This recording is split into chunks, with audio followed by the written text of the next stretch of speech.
All right, beautiful humans. Welcome back to another episode of Naked Sunday. I am your host, Caleb Nelson. And today we're going to talk about transformation. We're going to talk about the phases of transformation in this one. And thusly, our conversation is titled, Happiness Starts at Home. Where I really want to go with this from the get-go, and why this little phrase is so important to me, is that at the end of the day, home is where you are. And I want you to feel stable and internally at peace. Because when that comes to fruition, the abundance that you seek everywhere else, the success you've been chasing everywhere, externally, it happens to show up. And it's just bonus. Because internally you feel solid, you feel happy, you feel, well, at home. So, if you're listening to this, this is perfect for anybody feeling like you're at this stage in your life. Let's call it pinnacle of burnout. In somewhere, shape, or form, you might be at one of these extremes, but I'm going to go with the most extreme version. And if you're not in the extreme phase of this, take it as a sign that is best if you start paying attention to these things I'm going to talk about today, because the end of the crash here is not pleasant. And my hope is that in sharing this with you, you can avoid the full crash diet lifestyle. You can avoid the full burnout. Because if you can, well, how's the classic saying go? If you plant the best time to plant a tree was 20 years ago, the next best time is to start today. Well, same idea here. Why would you burn yourself out, crash yourself into whatever thing, only to have to dig yourself out of a deeper hole? If you can start ahead, you can borrow some of this wisdom, you're going to be in a much better place for now and for the future. So let's talk about it. Say you're at peak burnout stage. Most people will say, I'm busy, running around frantically, lost in your social media, feel like you never have any time, running on endless amounts of caffeine, probably got throbbing headaches and migraines, and always freaking out about money. There's never enough money in your bank account. You're feeling like you're low energy, weight on the scale is going up or not in the direction you want. You're feeling some chronic aches and pains, and your battery just feels low. You feel like you're not spending the time with the people you say you're doing all this for and to do the things that you love. You're just giving it away to people that don't respect your time and energy. They don't respect your boundaries, if you even have them, and ultimately you just feel fried. You don't feel like you can tap into that creative joie de vivre that you started, whatever endeavors you were on. You've lost that sense of fun and excitement and playfulness. You're just too serious and too rigid. This is the burnout. And what most people do here is they've been just chasing their tail, and they do it all over again. You're of that all or nothing mindset, that burn the ships, the whatever, that kind of phase in life. And perhaps you're starting to realize that maybe that's not the best way to do things. So how do we go from that crash diet lifestyle to this, one of living in alignment, feeling that inner peace, one where you can enjoy that quality time with your family, feel at home and at peace with your loved ones. You can travel, anywhere you can go, you can enjoy a fulfilling life. You can tap into your creativity. You can live with the abundance and financial stability. You can enjoy your life and feel good in your body. You can love what you see in the mirror and feel fit and have the full energy and just be happy. How can we go there without adhering to the same crash diet problems? That of hyper restriction, so we'll use from fitness and health analogies of, good foods, bad foods. I can't have this, I can't have that. Being fried by the corporate culture or whatever restrictions there, max intensity all the time, or sacrificing your relationships, and just all of the same thing that every movie where people destroy themselves chasing a single goal. How can we get what we want and live that fulfilling life without those downsides? So that's what we're going to cover today. We're going to talk about the phases of personal transformation. You will notice it blends into all aspects of life. And the 3 keys to sustainable success, and that's an important word in there, sustainable. With the crash diet life cycle, you've probably climbed the mountain a bunch of times. You're like a little ping pong ball battling around. You're like, I got this business goal. Cool. You crushed it, but you neglected your family. I neglected both those things. So you wouldn't take care of your family. And now you forgot your health. Okay. Now you're overweight. And then you go in a cycle because you always are going all or nothing, max out, max energy all the time, always in a rush, just scraping by, chasing your tail. We want you to keep your success. It's not what you make, it's what you keep. You can make $1 million, but if you spend $1,000,001, you're still in the negative. You can lose 20 pounds and put it all back on. It's as if nothing ever happened, and you've already lost time and effort in doing so, so you feel like you're even worse and behind. So today we're talking about sustainable success. Let's come back to it. Happiness starts at home. H.O.M.E is an acronym for the phases of transformation. So if you ever get lost, these are the things to remember. H.O.M.E. Let's start with the first phase.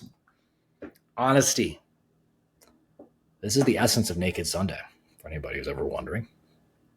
Naked Sunday was all about checking in with yourself, being naked, being real, being authentic, looking in the mirror, and seeing how you hold up with what you say you care about.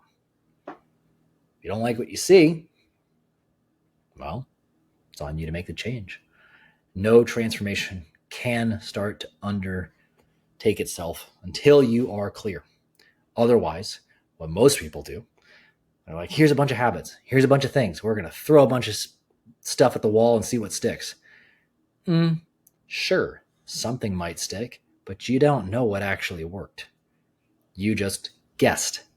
And the problem here, if we go back to that sustainable piece, is that's not a sustainable strategy. We want you to be able to repeat it because it becomes reliable and you can be confident in your abilities to repeat that success and you don't destroy your foundation at the same time. So what comes up in the honesty phase? Well, the first thing we need to do here is we need to define what are we being honest with. We're going to talk about core values. Most people define themselves by external means, by external labels. This could be your weight. This could be your financial status, your wealth status. This could be your job title. This could be your political affiliation. This could be your sexuality. This could be one of a million different things. Guess what? That is not a sustainable strategy because let's just use an athlete, for example. An athlete, very fit, very whatever. What if they get in an accident and they're crippled? Are they no longer them? That is the beginning of an identity crisis because your external definition is fickle. That can change. Your role, your title, your job title, that can change. You become a parent, things change. You become a divorcee, you become a widow, you lose a child, those things change. And they're already challenging and become tragic, can be tragic enough without the extra stuff to go with it. Without the identity crisis to go with it. That's already painful enough. So I'm imploring you to change the way you define yourself by something intrinsic, who you are on the inside. And that is your core values. Because when you define yourself by your core values, living in alignment, being authentic is just showing up with being in integrity with those core values. That's it. Who you are is how you are. So when we define those, we'll define that in another session. Now you have something to compare it against. You're going to audit your time and your energy. And if you are feeling friction in your life, if you're feeling any of those things that I talked about before, maybe it's resentment, maybe it's those chronic pains, maybe it's feeling burnt out, maybe if you're feeling those quote unquote negative feelings or associations to things constantly, that's telling you something. Is it in alignment with the person you want to be? And by want to be, the person who you truly are at your center, yet you haven't been upholding those behaviors and those patterns and those boundaries. How do we know this? Well, our life essentially comes down to a couple things: your time and your energy. Your time is how you organize your life This is how you set boundaries. Who do you choose to spend your time with, and what areas of the world and life do you choose to spend your time and invest your energy? Well, this is your being, your essence, your health. Those are the things we need to look at. So for me, especially when I was thinking about energy, I looked in the mirror. I was about 40 pounds overweight. I had low energy. I didn't feel good. I didn't like how I was looking in the body. My body was the perfect journal of saying, hey, man, you're not taking care of your body. Time to change it. Of course, you don't feel good about it because you're not being true to who you are. Ask yourself, be real with yourself. And nobody else can do this for you because you have to see it and see the truth for what it is. And once you see it, and this is the reason why people avoid it, once you see it, you can't unsee it. You can't unknow it. And that truth will eat at you until you do something about it. And that's a beautifully powerful thing. That is a gift you give yourself, because accountability is love. It's the other side of love. We can accept this is who we are. This is where you're at. That's life. Stuff happened. It is what it is. I accept you for that. And accountability, the other side of that love, is saying you're capable of more. You're capable of becoming who you truly are. Rise to your standard. So once we check that out, we know, okay, things are a little bit out. Time to start to organize things.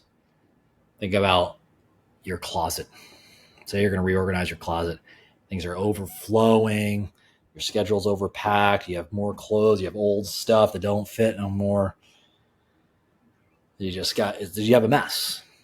Now it's time to organize things. We're talking about the nexus of happiness. These are the three elements here, and where they overlap and where you spend your time. When it's properly aligned, when you have a fulfilling life, guess what? When you're feeling fulfilled, you can experience happiness. So we need to be making space and time, especially when we can make sure they're properly ordered and aligned, and maybe there's more overlaps in all those things, and well integrated. The three elements of this nexus of happiness are self-care. That's going to be your health, mental, physical, emotional, spiritual. Quality connections. This is your relationships, family, friends, professional, personal, and your meaningful work. This is the behaviors. These are the actions. These are the works, the endeavors that are in alignment with your purpose, where you want to go, what you want to do, what's your legacy, the things that fuel you, that make you feel alive, that make you feel like you're craving to come back to it because it makes you feel so good. It makes you feel like this is what I was put on this world to do. What do we got to look at here? Well, first we got to define what's enough. What? Well, most people are starting to focus on like, where do I want to go? Yeah, we got to figure out where you want to go. Where do you think get there? Well, first we got to make sure the foundation underneath you is properly set. So what's enough? Most people do not ask that. Most people will think, oh, that's weak, just at minimum. Yeah, well, yeah. If you don't know what those things are just to be stable, then you're not going to grow anything meaningful on top of that, because you're going to leave weak elements in your foundation. This is about setting a proper foundation, and it's organizing your time. What is enough? What is enough quality time in self-care? You need to define with that, what are those things that you must be doing? So does it mean you need to be doing 30 minutes of a walk every day? Does it mean you need to be journaling for 10 minutes for your self-care? What is it for you? How much quality connections do you need? What is it? One date night a week with your spouse? Is it family dinner? How much family time? How many vacations? What does that look like for quality? You need to define that. And you need to get very clear on what those things are. Now, you don't need to be perfect. Don't worry. Like, this is your first go around. So expect this is not going to be perfect the first go around. You're going to learn a lot about yourself. What's the minimum amount of time you need to be doing for the works that make you feel valuable, going in the direction that you want to go? Say you want to write a book. Well, if you're not writing a book any day of the week at all, even for 2 minutes, guess what? Ain't going to get done. You're not going to feel like that thing you're meant to do is going to get done ever. So you got to define that. And it could just be very little. What you're going to find is that you're going to actually have a lot more time and space than you thought. You didn't realize that you've been filling your day with things that are making you busy, that are not at all based around what you care about. You've been making time and space for people and behaviors and actions that do not serve your higher purpose. That's why you feel the way you do. It's not that you didn't have time, it's that you didn't make time and you didn't know how to. What you're going to feel like after this is you're going to be like you removed a bunch of stuff from your closet and you're like, oh my God, I only got a few things in here. And I got just some jeans and a couple great shirts and a couple other things. Don't worry about adding anything. Don't add anything in yet. You need to know what this space feels like. You're going to be like, oh my God, I have all this space. You are going to feel like you need to fill it back up because that's all that you knew. Your idea of what success beforehand was being a hard worker or being busy. That's why you kept doing it. You identified your success with that. Now we're defining our success by quality and what is enough and checking those boxes. So align now your time, organize your time based off of those minimum effective dosages. If that means you need a 10-minute walk every single day, awesome. Put that in. If that means you need to be writing 10 minutes a day, awesome. Put that in. Whatever it is, minimum, little bits. It does not need to be a lot. If it means one date night a week, do that. Put that in. Organize your time that way. Everything else, remove it. Now you'll have the space to think clearly about the next phase, the maturation phase. In maturation, what does that mean? Maturity. To be mature means to be responsible, to grow responsibly. And you can see with that little figure in there, he's going step by step. Most people want to skip steps on their way to success. Tell me the life hack, man, that's going to make me skip all those steps. Well, anybody who's really successful is going to say, I just put in consistent work over and over again till one day it just showed up. Well, yeah, because you had a stable foundation. You didn't destroy yourself along the way. That's why. When you're responsible and you protected your resources, you were a good steward of your time and your energy. So you need to teach you how to be responsible, to be level-headed. How do we do that? Well, there's a way. There is a way. First, we need to define what's the priority. What do you want? What's the thing you care about? What do you want for yourself? Mind you, this is a really hard thing to do. Most people will tell you real fast what they don't want. Say what you do want? Whew. People give me a list of 30 things real fast when hey, so what do you want? They'll tell me what they don't want for a minute and a half until we start to get a little bit close about what they do want. So if you struggle with that, don't worry, you're in good company. Plenty of people start there. Yes, sometimes you need to know what you don't want before you do. Choose one thing. What's a skill that you'd want to develop?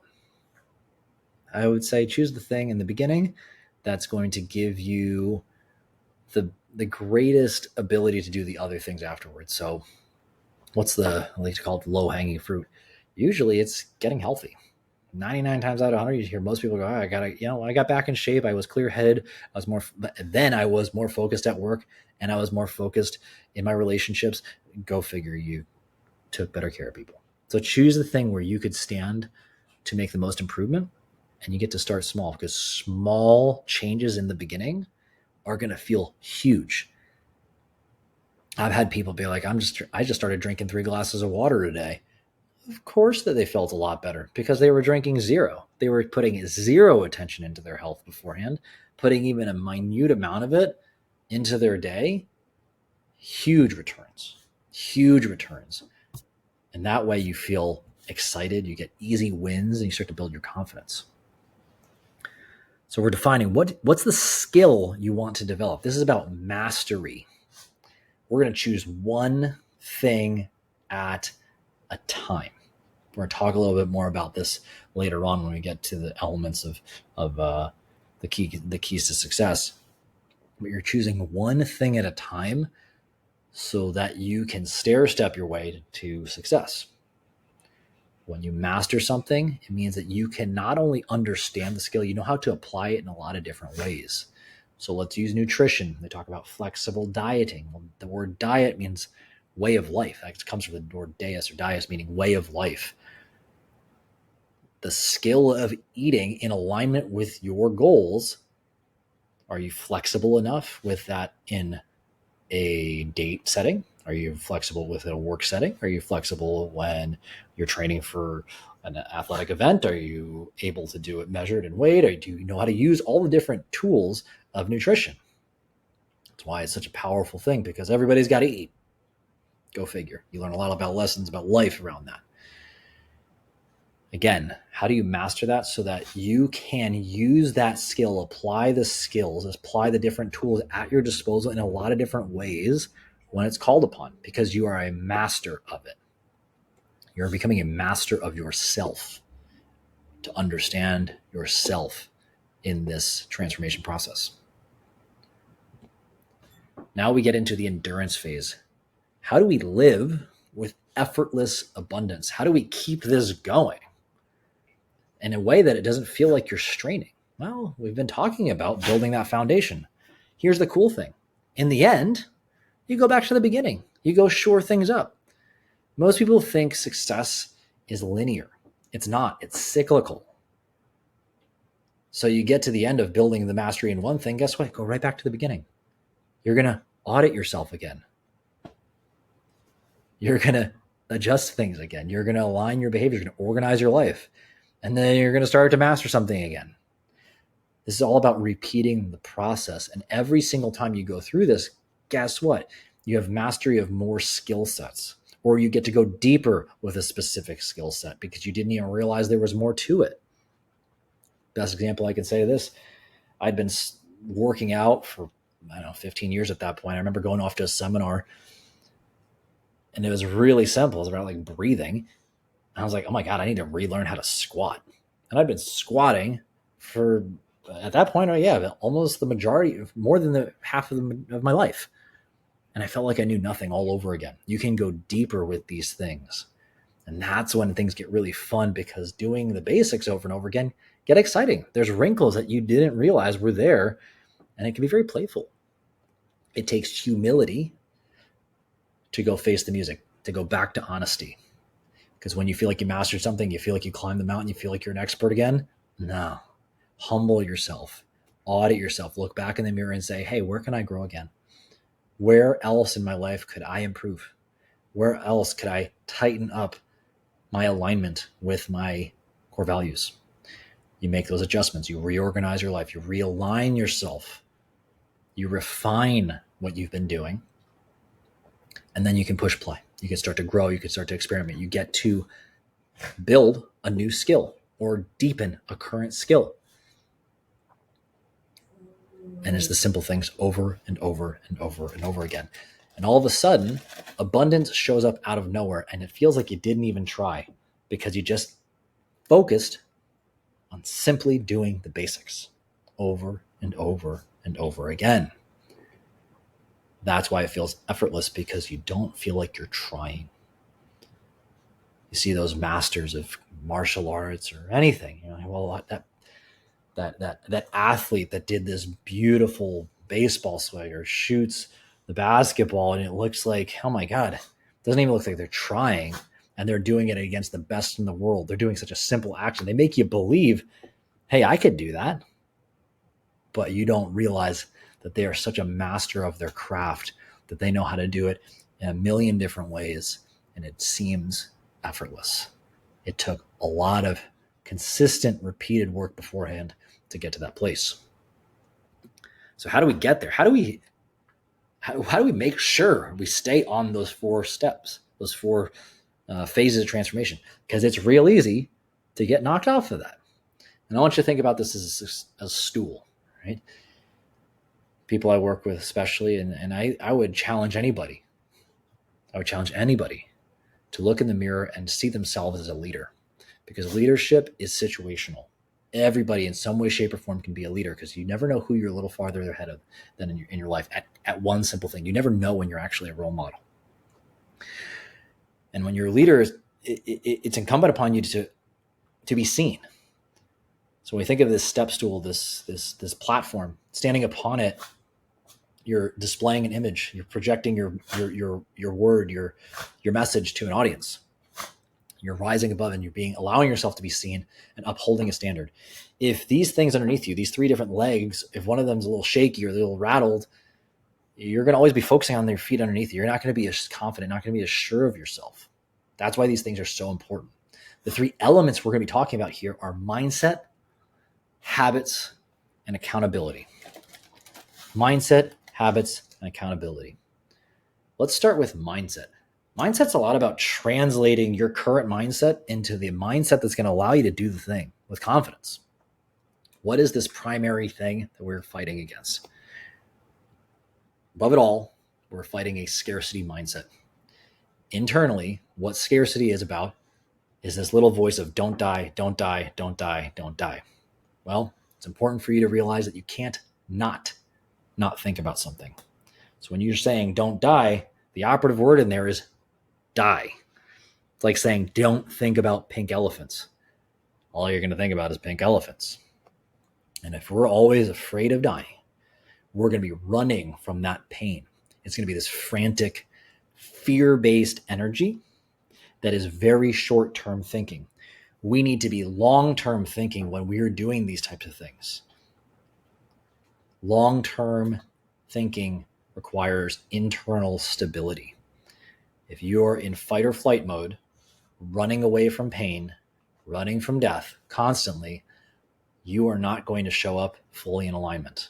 You are not going to show up fully as yourself, the authentic version of you that can communicate the message that needs to be communicated.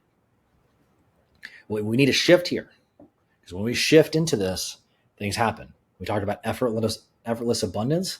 Abundance is the operative word in that. We're shifted from scarcity to abundance. Here's the crazy thing around this one. I will die. How do I want to live? When we ask something like how slows you down, it starts to bring context. It asks deeper questions of yourself and is about creating more quality experiences in the time that you do have.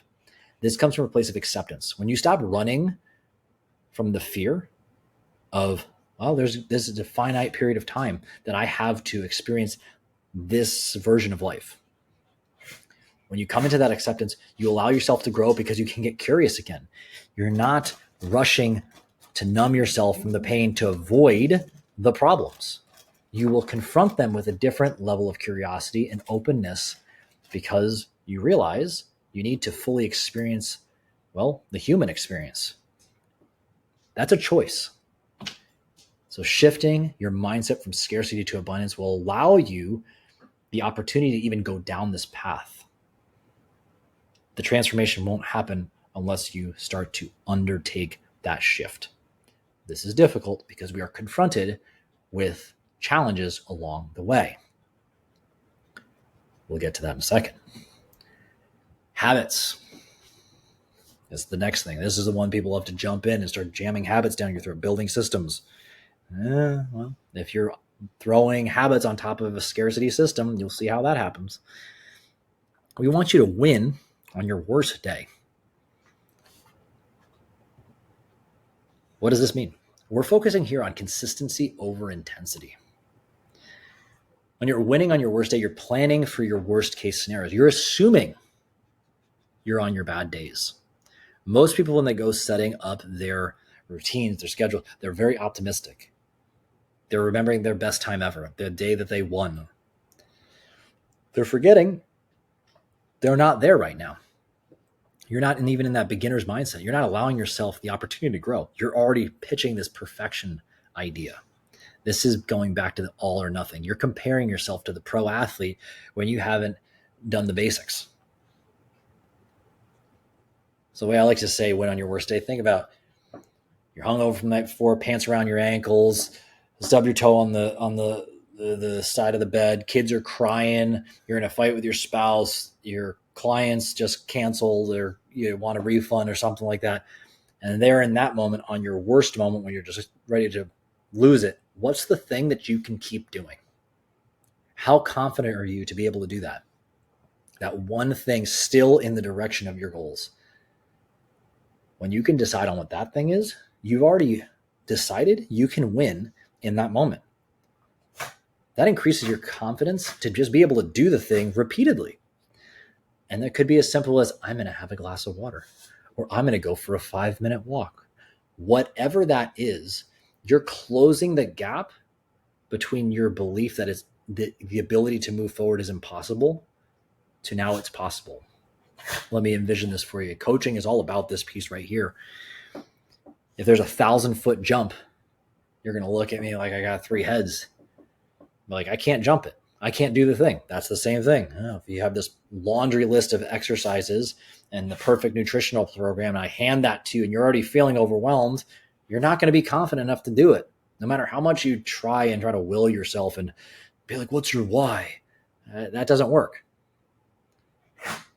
If instead I say, here's a 1-foot gap, can you step over this? And you're like, yeah, I can do a 1-step gap.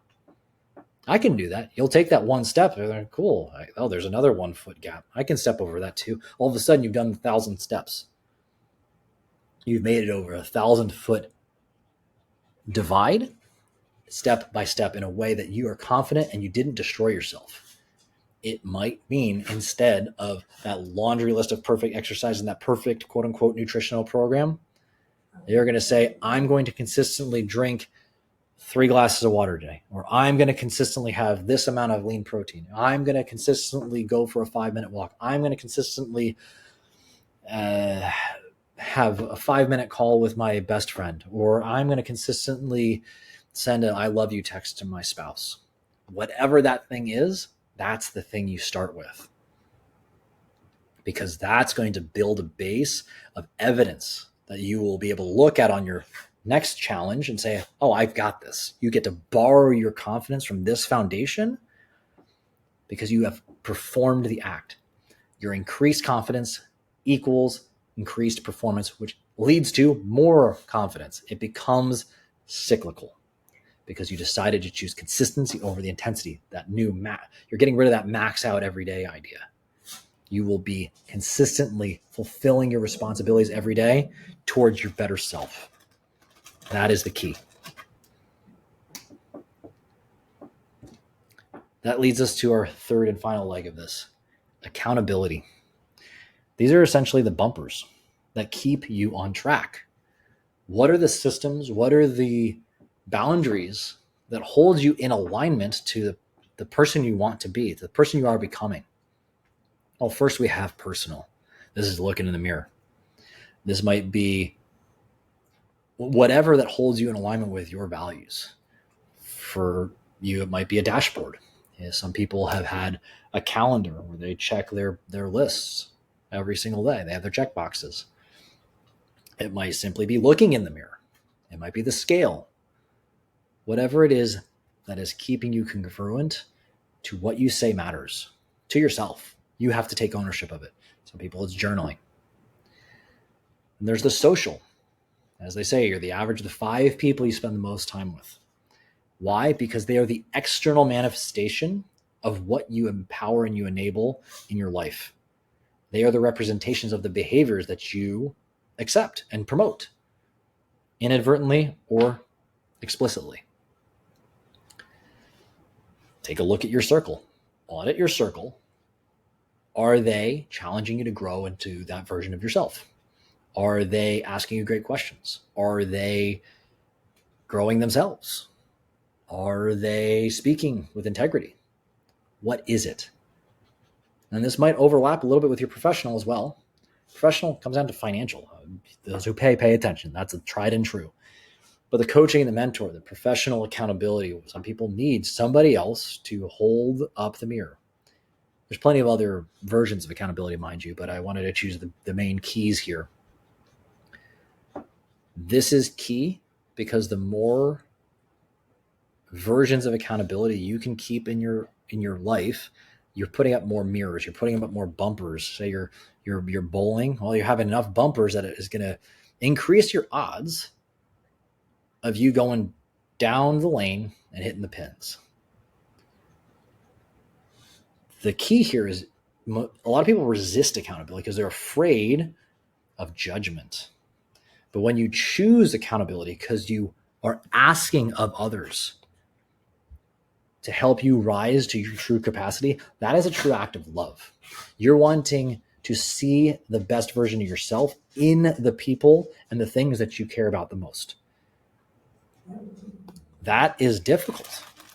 This is part of no longer running, because they are going to ask you to rise to what you're capable of. So in conclusion, what I want you to think about here is I want you to look at your life. My challenge is to audit yourself. Look in the mirror. Look at where you're going with your life. If you're feeling those moments of friction, if you're feeling those different things, be real, be honest, and then take the first step.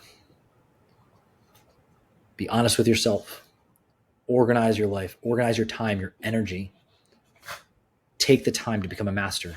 Mature growth, responsible growth will build a foundation underneath you that you'll be able to use everywhere you go. And then live with that effortless abundance. That is enduring. That will be long lasting. And not only will it be long lasting with yourself, but it will be with others. Because the final piece of accountability is the gift of paying that forward, about holding others and inspiring others, inspiring the future with your lessons, with being that role model. And that is the beautiful gift you can give to the world. So with that, I thank you for sharing your time and energy with me today. I hope you found some value. I hope you pay this forward to somebody else. Share this with somebody else who's going through it, who could benefit from this. And until next time, I remind you to love everybody.